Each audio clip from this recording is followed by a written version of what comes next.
I hope you enjoy my stories. Instead of just clicking thumbs down, please comment and share how we can do better. If you do like our video, then please like and subscribe. In the typically peaceful and serene suburbs of North Las Vegas, a deeply unsettling sequence of events unfolded, tragically exemplifying how quickly tensions between neighbors can escalate, ultimately resulting in a devastating outcome. The confrontation reached a horrifying climax that saw one man lose his life and another sustain injuries. At the heart of this grave conflict was Jo Junio, a 36-year-old woman residing in the quiet neighborhood on the 6600 block of Lookout Lodge Lane. It was on December 29th, an ordinary day that was on the verge of transitioning into the new year, that Junio's actions would irreversibly alter the course of multiple lives. These actions not only led to an immediate and tragic loss, but also positioned Junio to face severe legal consequences. Authorities would subsequently charge her with murder and attempted murder, reflecting the gravity of the incident and its stark departure from the community's typically peaceful existence. This case highlights not only the profound impact of individual actions on neighboring communities, but also underscores the alarming possibility of underlying tensions, escalating to a point of irrevocable tragedy. The dispute, originally stemming from grievances lodged with the local homeowners association HOA regarding Junio's pets, encompassing an array of chickens and dogs, rapidly degenerated into a volatile situation. What began as a conventional complaint process concerning the animal's noise and perceived neglect, soon escalated beyond administrative discussions into a deeply personal and hostile feud. Junio, the pet owner in question, responded to the complaints, not with understanding or attempts at resolution, but with increasingly aggressive and threatening behavior directed towards her neighbors. This behavior marked a significant departure from mere verbal disputes or legal battles typically associated with HOA complaints, veering into a realm of personal vendetta and fear-instilling tactics. The targeted neighbors, a family who had long been pillars of the local community, found themselves unwittingly thrust into what can only be described as a nightmare scenario. Their integration and active participation in community life, particularly through their significant roles within the local church, had earned them a place of respect and affection in the hearts of many community members. However, this same visibility and connectedness also left them particularly vulnerable to the repercussions of Junio's hostility. As the situation deteriorated, the dispute transcended the boundaries of a mere neighborhood disagreement, evolving into a critical issue that threatened not only the peace, but also the safety of those involved, drawing the larger community into a complex web of concern, fear, and the urgent need for a resolution.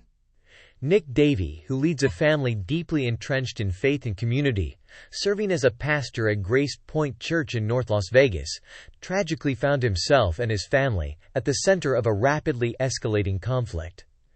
This dreadful turn of events reached its peak when an individual identified as Junio allegedly took the drastic action of opening fire on Davey and a female companion.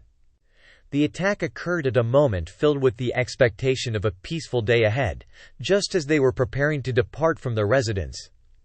Amidst this sudden burst of violence, Davey suffered a gunshot wound to the abdomen, a critical area signaling the severity of the assault, while the woman accompanying him was struck on the thigh, a painful and traumatic injury in its own right. This horrendous act of aggression unfolded in full view of Davey's teenage children, marking an indelible scar on their memories. In a chilling twist of fate, the teenagers managed to capture this atrocious act on their phone, documenting a moment of horror that forever altered their lives and the fabric of their family. This violent episode not only highlights the stark and brutal intrusion of conflict into the lives of a family rooted in community and spirituality, but also underscores the shocking reality of violence, penetrating a place and moment meant for safety and togetherness. On a fateful afternoon around 4:20 p.m., officers from the North Las Vegas Police Department were dispatched following a distress signal emanating from a residential area. Upon their arrival, law enforcement personnel discovered two individuals who had fallen victim to an appalling act of violence. Without hesitation, the police officers initiated a search for the assailant, quickly tracing their steps to an apartment from which the suspect, identified as Junio, had presumably launched the attack. Junio was found by the authorities standing at her apartment's doorway, appearing as though she was expecting the arrival of the officers, which led to her immediate apprehension. The horrific confrontation was not an abrupt escalation, but the culmination of a prolonged period of discord that had been brewing between Junio and the Davy family, her neighbors. The origin of this conflict can be traced back to an incident involving Junio's pets, which allegedly were not kept in accordance with the local homeowners association (HOA) regulations, prompting a complaint that seemed to ignite Junio's antagonistic behavior. In what appeared to be retaliatory actions following the complaint, Junio resorted to a disturbing pattern of harassment against the Davy family. This campaign of intimidation included brazen acts such as hurling rocks and canine excrement into the Davy's backyard, causing deliberate water damage to their property by exploiting vulnerabilities in the shared structure of their homes, along with other threatening behaviors. These relentless and escalating actions instilled a profound sense of dread within the Davy household, compelling them to seek legal recourse. With their safety in jeopardy, the Davy family obtained a temporary protection order against Junio, and a court hearing had been set for early January, in hopes of resolving this nightmare and restoring peace to their lives. Yet the events that unfolded prior to the court date emphasized the volatile nature of neighborly disputes and the tragic potential they possess when left unchecked. In an attempt to escape the hostility, the Davy family had begun staying at a friend's house for 2 weeks leading up to the shooting. On the day of the tragic event, as they were getting into their car to leave, Junio confronted them. Despite attempts by the Davy family to de-escalate the situation, asking Junio to leave them alone, the situation rapidly intensified. Junio, after a brief exchange, retrieved a gun and fired at the family, striking Davy and another woman. The community has been left reeling by the violence. Grace Point Church issued a letter to its congregation, mourning the loss of Pastor Davy and calling for prayers for his family during this tremendously difficult time. His commitment to his faith and community was cut short by an act rooted in an all-too-common dispute among neighbors that tragically escalated beyond words to deadly action.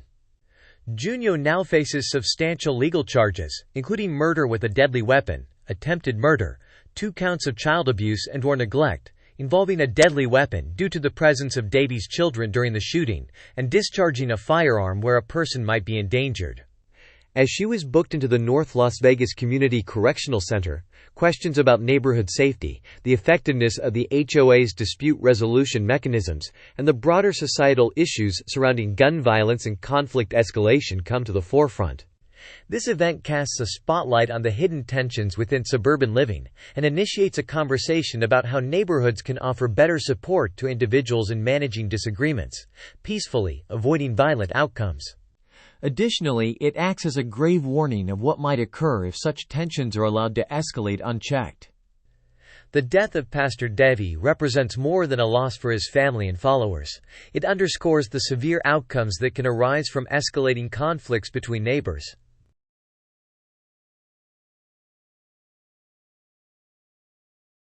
In a shocking and unsettling incident that significantly heightened tensions and discord within a serene Florida community, Kyle Patrick Tate, a 57-year-old member of the Homeowners Association Board, residing in Palm Bay, encountered severe legal consequences as a result of his involvement in a confrontation that dramatically departed from any semblance of civil behavior.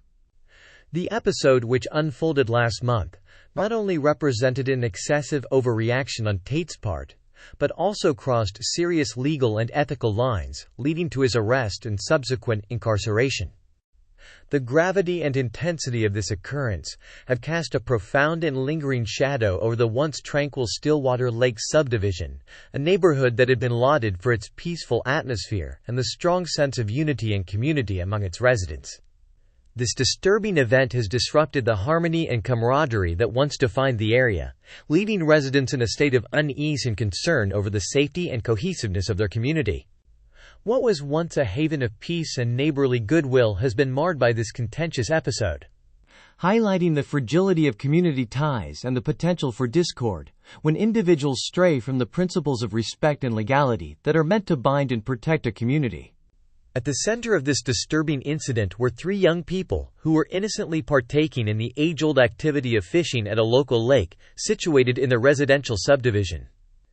A favorite recreational pursuit that promised an afternoon of peace and camaraderie. This tranquil scene, however, was dramatically interrupted when Tate, who held the position of president of the community's HOA, approached them. His approach was not that of a friendly neighbor or a concerned community leader. Instead, Tate brought with him an air of authority that went beyond his official duties. The encounter quickly deteriorated from what might have been a simple request or a straightforward address of community guidelines. Tate didn't limit himself to vocal admonitions.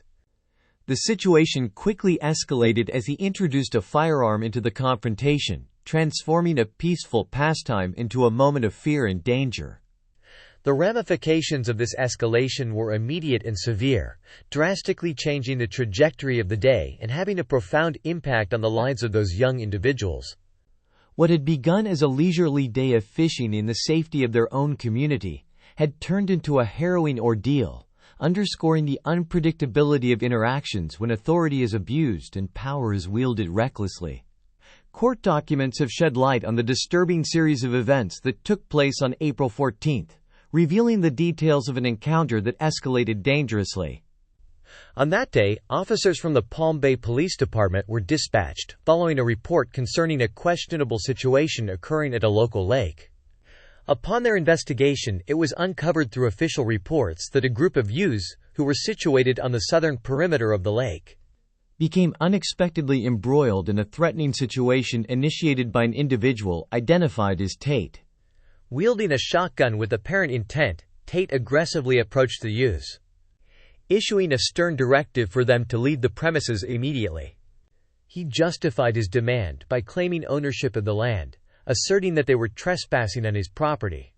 However, this claim of ownership was factually inaccurate and quickly fell apart under scrutiny. It was confirmed that the property in question was in fact not Tate's private property, but rather belonged to the HOA, which oversees the area. This critical detail highlights a significant gap in Tate's understanding or acknowledgement of the true ownership of the land during the confrontation. Furthermore, this incident underscores a worrying instance where misunderstandings regarding property rights led to a potentially hazardous situation, involving the display and use of a firearm to enforce a false claim of ownership. The events underscore the tensions that can arise in community spaces over perceived territorial rights, and the extreme measures some individuals might resort to when they believe their claims are being challenged. The scenario precipitously worsened when Tate, showing no heed to the puzzled and agitated objections from the youngsters, went ahead with his rash decision to confiscate their fishing gear. Exhibiting a level of disregard that verged on outright malice, he proceeded to hurl their fishing rods, reels, and tackle boxes deep into the surrounding forest, subjecting their personal property to needless harm and destruction. This aggressive maneuver stripped the kids, not only of their fishing apparatus, which was collectively valued at a considerable sum exceeding $2,000, of which $1,900 was attributed to the fishing gear itself, with additional expenditures for tackle boxes, lures, and casting nets, but also of a smartphone worth approximately $1,500. Consequently, this deliberate act of vandalism and theft inflicted a significant financial blow on top of the already harrowing ordeal of facing intimidation at gunpoint, compounding the sense of violation and loss experienced by the youth. Following the unsettling event, the response from law enforcement agencies was both prompt and decisive, resulting in the arrest of an individual identified as Tate. He was charged with offenses that accurately reflect the severity of his conduct, underscoring the seriousness with which the authorities view such infractions. The charges laid against him, specifically criminal mischief and grand theft, signal the onset of a rigorous legal battle he must now navigate. This confrontation with the judicial system not only emphasizes the weight of legal accountability, but also shines a light on the expectations and boundaries associated with roles of leadership and influence in community governance. Tate's arrest and subsequent detention at the Brevard County Jail, though short-lived due to his ability to post bond, signify a critical juncture in this unfolding saga. This initial phase of legal action against him, underscores an intent to thoroughly investigate and adjudicate the theft and property damage incidents, while also contemplating the wider ramifications of such acts. These behaviors, viewed within the broader context of their impact on communal trust and safety, hint at underlying concerns regarding the erosion of public confidence in local governance and authority figures. His journey through the legal system is poised to serve as a cautionary tale, highlighting the fine line that individuals in positions of power must navigate between authority and the ethical, lawful exercise of that power. The community, left to grapple with the aftermath of Tate's actions, watches closely as the case progresses through the judicial system. The legal proceedings offer a tangible mechanism through which the deeper questions of accountability, restoration of trust, and the mechanisms of justice can be addressed. As this case unfolds, it not only seeks to rectify the immediate issues of theft and vandalism, but also probes into the essential values that underpin societal harmony and the collective well-being. Through this lens, Tate's encounter with the law transcends his individual circumstances, touching upon the broader societal expectation for moral integrity and responsible conduct, especially amongst those entrusted with public confidence and authority. Tate's legal troubles, encapsulated by charges that fall under the category of third-degree felonies within the state of Florida's legal framework, cast a glaring spotlight on the gravity of his purported transgressions. The charges against him encompass allegations of grand theft, which pertains to the unauthorized taking of property with a value ranging from $750 to $7,500, and criminal mischief, which involves causing damage exceeding $1,000 to someone else's property. Such charges are not just merely administrative markers, they signify the law's recognition of the considerable impact these actions can have on individuals and the wider community. Furthermore, Tate's subsequent release from custody on a $5,000 bond, with $2,500 allocated to each charge, does not in any way diminish the underlying concerns that these events have sparked. These developments bring to the forefront issues related to the governance of community associations, and shine a spotlight on the expected standards of behavior for their members. This situation exposes the delicate balance these organizations must maintain in ensuring that their constituents adhere to lawful and ethical standards, thereby safeguarding the interests and security of the community at large. The episode at Stillwater Lakes underscores a critical lesson about the intricate relationship between power and responsibility in leading a community. The conduct of a single authority figure can ripple through a community, impacting not only those directly involved, but also the broader communal sense of security and unity. As the judiciary process progresses, it invites contemplation on the foundational ideals of communal living and the obligations of elected officials to preserve them. While the legal outcome may offer some justice to those affected, the broader implications concerning governance, community bonds, and the cherished simplicity of local traditions like lake fishing at Stillwater Lakes are likely to leave a lasting impression well beyond the community's edges.